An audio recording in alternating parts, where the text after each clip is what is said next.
Salut la compagnie, on se retrouve aujourd'hui pour parler de l'épisode 11 de Dandadan, un épisode de 20 minutes que j'ai pas vu passer. Franchement, les 20 minutes, elles sont passées à une telle vitesse, c'était tellement incroyable, même s'il y a quand même des choses qui m'ont vraiment dérangé, que j'ai vraiment pas apprécié, et qui sont assez classiques dans Dandadan, vous allez voir. Alors déjà, découverte du personnage de Gigi, je m'attendais à ça sans m'y attendre en fait, parce que quand on le voit dans le trailer, il a l'air un peu foufou, et quand on le voit popper comme ça, je me dis, waouh, est-ce qu'il va avoir vraiment une classe incroyable, ou est-ce que finalement il va jouer un peu au con? Bah finalement, ça colle avec l'univers de Dan Dan Dan, il joue au con, voilà, il est là, il fait le débile, oh ma Momo, comment ça va et tout.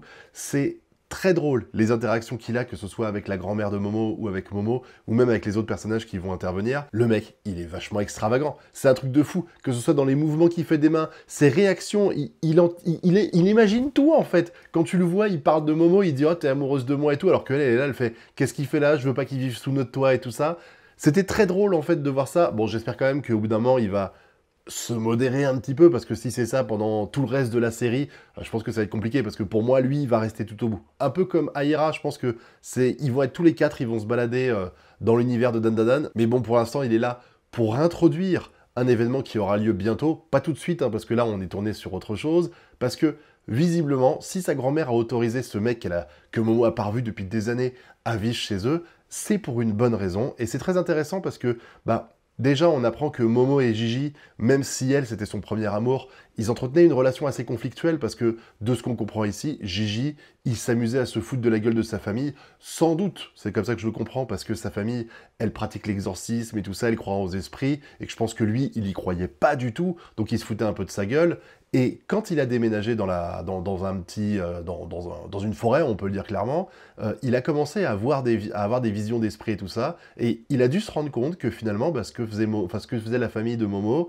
bah, c'était pas du flan, quoi. C'était pas de la merde. Il y a vraiment des esprits, et les esprits peuvent vraiment être néfastes. Il l'a vu, ses parents, ils sont malades, et la coïncidence veut que ça arrive pile au moment où ils emménagent et que les esprits apparaissent. Et en plus de ça, derrière, ben, les exorcistes qui sont venus pour essayer de libérer la maison de ces esprits, sur les 5, il y en a 3 qui sont suicidés.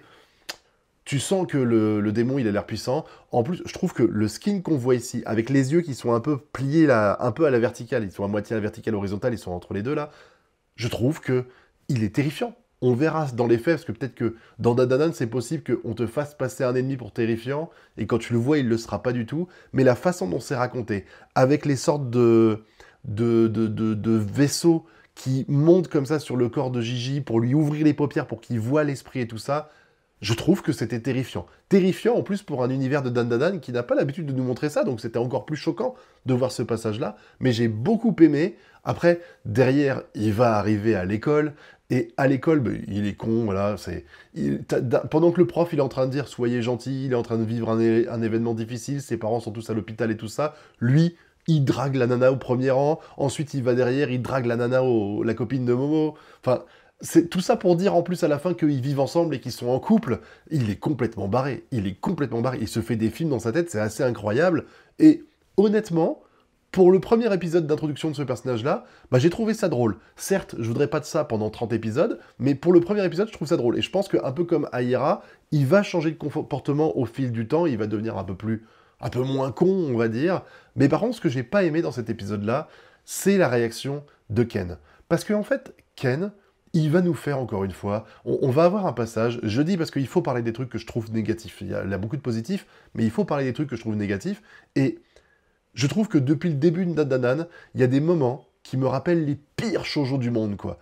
Avec des quiproquos ridicules, qui sont vraiment clichés de ouf, et que même les shoujo ne font plus aujourd'hui. Et là, c'en est un.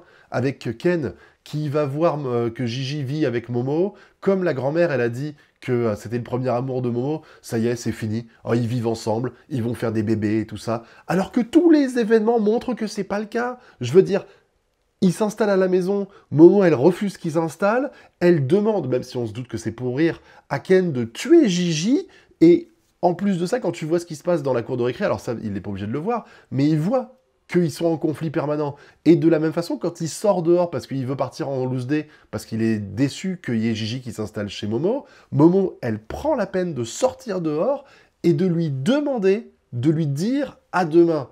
Je veux dire, ça, si c'est pas une preuve qu'elle tient beaucoup à toi, je sais pas ce que tu veux. Et derrière, en plus, Lui, il est là à s'entraîner, et pendant qu'il est en train de s'entraîner à soulever des poids, Momo, elle arrive et elle dit « Je vais manger avec toi », sous-entendu, donc elle mange pas avec Gigi, et en plus de ça, comme t'es occupé à t'entraîner, je vais te donner la béquée. Il te faut quoi d'autre pour comprendre qu'elle est attirée par toi, qu'elle prenne ton chibre dans la bouche, je sais pas. Franchement, à un moment donné, faut arrêter les conneries, mec. C'est pas la première fois qu'on a des passages comme ça dans Dan Dan Dan, et je trouve qu'à chaque fois, ils sont extrêmement mal faits. Ils sont beaucoup trop appuyés, beaucoup trop exagérés.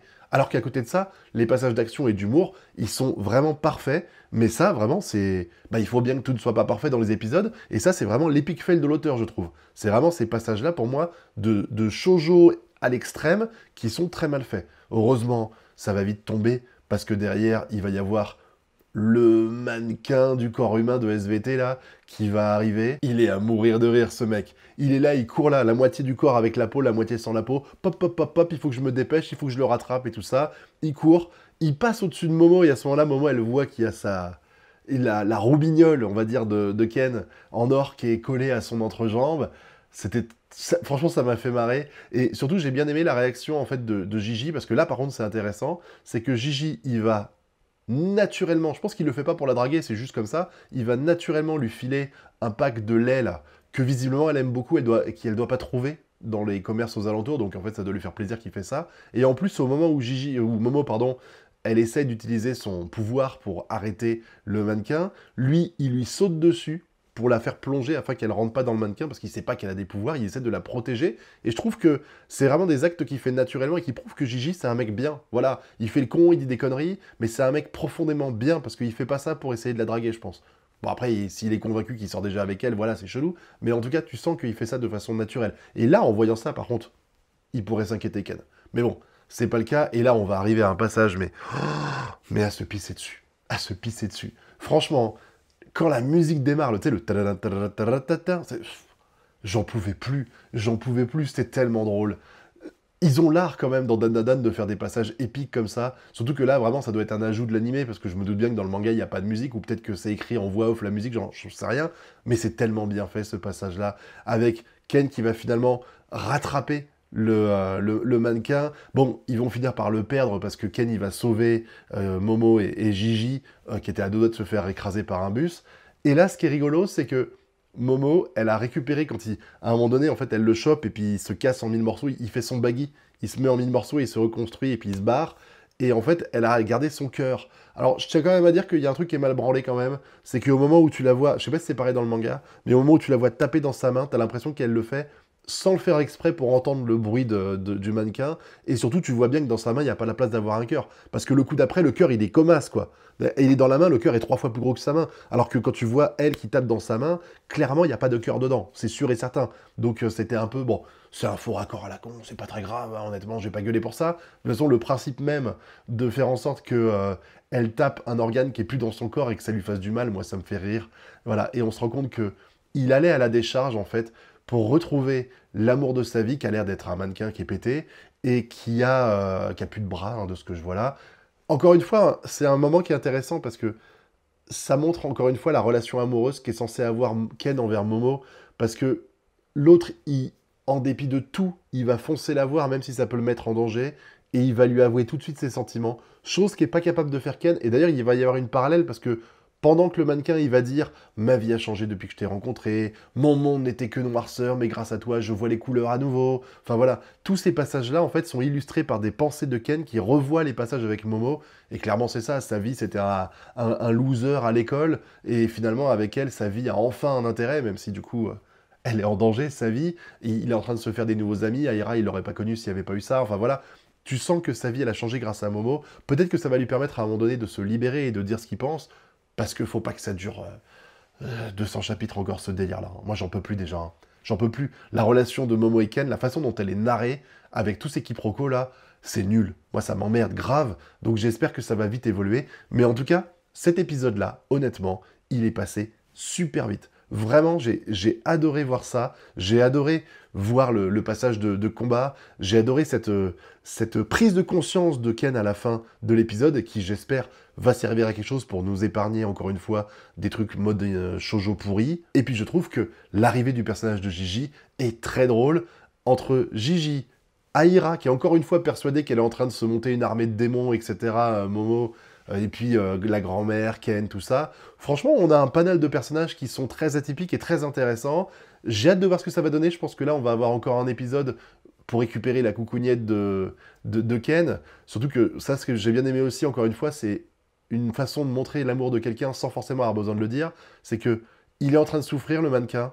Momo lui propose une négociation, genre je te rends ton cœur si tu me rends la coucougnette de Ken. Et lui, il arrête d'y penser parce qu'il entend la voix de sa chérie.